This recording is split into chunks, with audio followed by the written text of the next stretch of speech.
You're about to watch one of the biggest regular season stages the NFL has to offer, Thanksgiving in Dallas. And the good news that dropped just before game day changes the narrative in a big way. Rashee Rice, the explosive playmaker who's had us holding our breath with a hamstring tweak, is listed with no designation and is expected to play. That's huge. On top of that, Isaiah Pacheco's availability, returning after nearly a month out, gives the Chiefs a clearer plan in the backfield and a real chance to balance the attack, which matters more than ever facing a Cowboys defense that's been both streaky and vulnerable in specific spots. Let's be blunt. This is a game that feels like a playoff match. The Chiefs are fighting for seeding. The Cowboys are trying to prove they're elite, and the national audience is massive. You heard it in the clip. This could be the most watched regular season game ever. And that atmosphere is a factor. So what does the Rice news actually mean for you watching on Thanksgiving? First, just having him active forces the Cowboys' secondary to respect the vertical and explosive threat. If he's even 70–80% effective, it opens up play action, seams to Kelsey, and gives Mahomes options to attack zone coverage. And the Cowboys are still a zone-heavy team. Second, Pacheco's presence means you don't have to rely entirely on Kareem Hunt's heavy workload anymore, which helps ball security and keeps drives sustainable in long possessions. Exactly what you want against an offense like Dallas that can trade blows with you. But don't forget the nuance. Rice might be active and still be on a snap count. And Mahomes popped up on the injury report with a groin tweak. Not a designation, but something to monitor. The other wrinkle is the practice squad elevations. The team brought up Issa Pola and Mike Edwards, which could be the nudge that causes a last-minute shuffle along the line or in the secondary rotation. All of that is to say, headlines are positive, but we need to watch snap counts, early game formations, and the first two drives to see how the Chiefs actually plan to attack. Before I move on, quick ask, if you haven't already, hit subscribe to help us get to 6,000 subscribers and smash that like button so more Chiefs fans see this breakdown. Poll time. Do you think Rashee Rice will get a full workload versus Dallas? Vote now in the poll and drop your 3 biggest keys to victory in the comments. I'll read some in the next chapter. All right, next up, I'll break down the final injury report and what each name on there really means for snap counts and matchups. All right, let's dig into the final injury report and translate each name into what you should actually expect on the field. First and most important, Rashee Rice is listed with a hamstring, but no injury designation, which means he's active. That's the good news you heard. Practically speaking, being active doesn't guarantee a full workload. He could be limited to early read and react routes, splits out wide to avoid sudden cuts, or on a managed snap count. If you're watching, look at his snaps on the first 2 drives and whether Mahomes keeps testing him vertically. That'll tell you how much they trust him. Patrick Mahomes also showed up on the report with a groin tweak. Again, no designation, but mobility is Mahomes' edge. If he's favoring the leg at all, expect fewer designed rollouts and more structure in the pocket. And that influences play calling and the use of quick game concepts. Next, Trey Smith is out with the ankle. That's a confirmed absence that impacts interior protection and run blocking. The team named Mike Caliendo as the most likely fill at right guard, and the transcript calls him out as the weaker link in pass protection. That's why the Cowboys will likely be hunting that matchup. 2 other confirmed outs: Noah Gray, concussion, and Chris Roland Wallace, ruled out. With Gray out, the Chiefs will lean more on veteran tight end Robert Tonyan, the Big Bob the host mentioned, and possibly activate the rookie 4th-rounder referenced in the clip. He was listed as a depth option returning from injury. Now, the practice squad elevations are the interesting part. Mike Edwards, safety, and Esa Pohl, offensive tackle, were elevated for the game. Elevations don't equal activation on game day, but they create plausible roster maneuvers. The big theoretical ripple here is if Esa Pohl is activated. That could allow the Chiefs to slide Jalen Moore to guard and make Paulie the swing tackle, which would ostensibly be an upgrade over sticking Caliendo at guard if the staff trusts Moore there. The counter-argument is Moore has very limited guard experience, so the staff may prefer to keep a veteran in that spot and use Paulie strictly as insurance. Bottom line for you, watch the active roster when they announce it and the first offensive series to see who's lining up where. One more practical note, with Roland Wallace out and other slot safety rotations in flux, Mike Edwards being available could change which defenders the Chiefs attack in the slot and how they disguise coverage. Quick ask, do you trust Mahomes' mobility after that groin tweak? Vote now in the yes/no poll and tell me why in the comments. This is the chess match that decides whether Patrick Mahomes has time to do his thing. The offensive line situation is messy, but it could also be the edge the Chiefs need if the coaches get creative.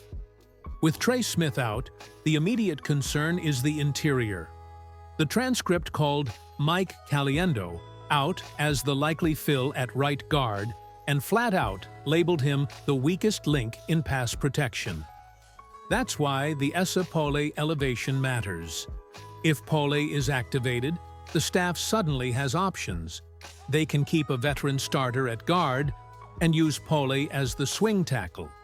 Or they can try the less conventional move of sliding Jalen Moore to guard and making Pohl the right tackle. Both choices have trade-offs. Moore has very limited guard experience, which raises the risk of communication errors on line calls and combo blocks. On the other hand, if Paulie can hold up at tackle, you avoid continuing to test a suspect interior matchup.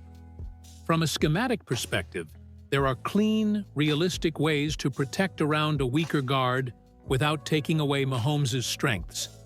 Quick game concepts, slants, quick outs, and three-step drops, and heavy use of tied-in chip blocks, or RB help on obvious passing downs limit one-on-one rushes inside.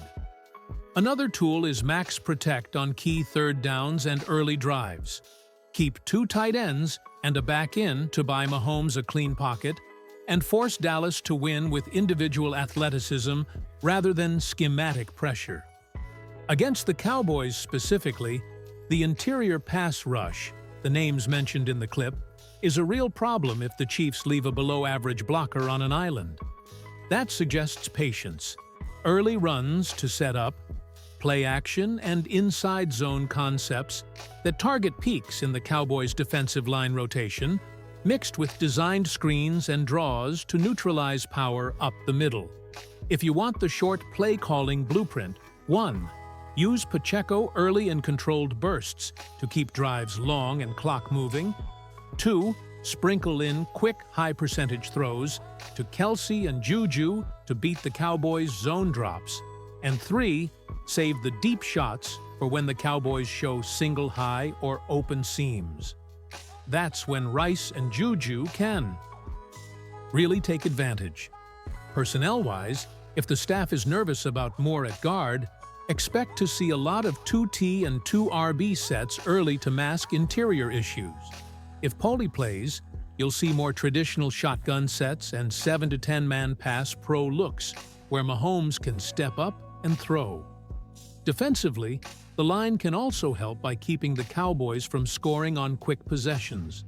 Long offensive drives protect an iffy OL by limiting snaps and fatigue. For you watching, the things that will tip you off are: does the Chiefs' first series feature quick passing and RB chips? Are they using 2 tight ends on third and long? And are there obvious slide protections to the side of the presumed weak guard? Small clues in the first two drives will tell you whether the staff trusts the interior or is scheming around it. One last point. Winning the turnover battle and getting the O-line time of possession help are connected. Fewer 3-and-outs means fewer stressful pass-blocking reps. Quick ask to you, should the Chiefs move Jalen Moore to guard if needed? Vote in the poll now and leave your bold O-line prediction in the comments. Don't forget to subscribe to help us hit 6,000 subscribers and smash that like button if this breakdown helped you. This is where the game gets tactical. The Cowboys' secondary, even after some upgrades, still shows clear vulnerabilities you have to attack. And the Chiefs have the personnel and scheme to do it. Remember from the clip, Dallas gives up big. Passing numbers, struggles on third down, and ranks near the bottom in red zone touchdown prevention. All signs a team can be picked apart by smart route concepts and tempo. The first concrete point, they play a lot of zone. That simplifies the Chiefs' game plan if Mahomes and the coaching staff execute. Seams to Travis Kelce, over-the-top shots when single high appears, and flood levels concepts will stress the cushion and create mismatches for Rice and Juju. Don't overlook crossing routes and rub concepts either. Those are perfect against zone shells because they create natural windows for Kelce to settle in the soft spot between linebackers and safeties. Second, use formation and motion to force man or to reveal coverages. Pre-snap motion can get the Cowboys to show their hand and let Mahomes exploit the weak side of the field. Third, red zone strategy must change. You can't kick field goals inside the 20 against a team that gives up touchdowns in that area. You need play-action fades, Kelce quick-ins, and heavy personnel that can seal the edge and create push at the goal line. Eliminate penalties near the goal line. That detail from the transcript cost the Chiefs multiple TD chances recently, and will be magnified in a tight game. Defensively, winning the turnover battle matters here because the Cowboys will still score. Creating takeaways limits possessions for Dak and forces shorter fields. Practical in-game signs to watch.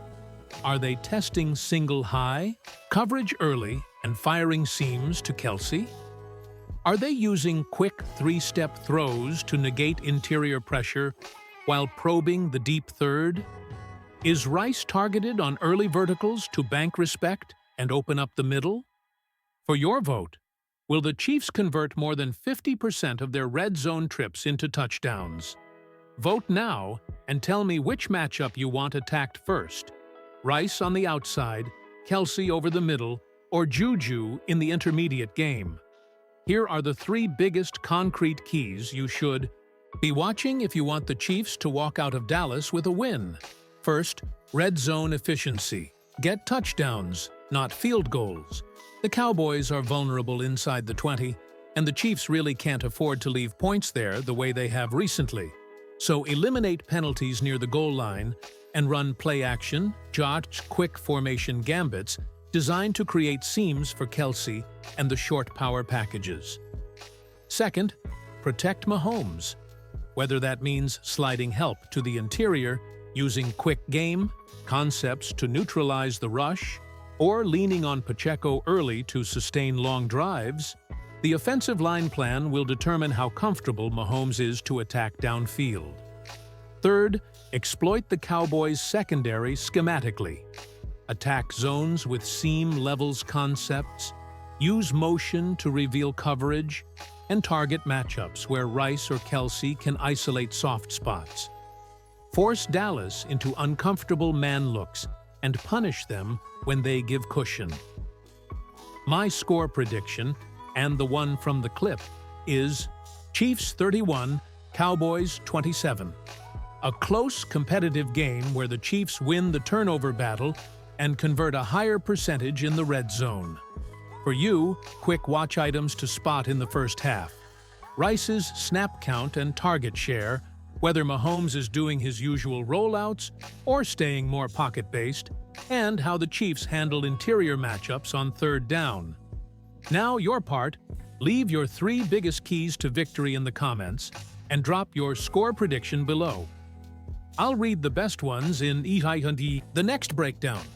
As always, if you found this helpful, hit subscribe to help us reach 6,000 subscribers, and make sure to like the video so more Chiefs fans see this analysis. Stay locked with Total Chiefs News. Hail Chiefs!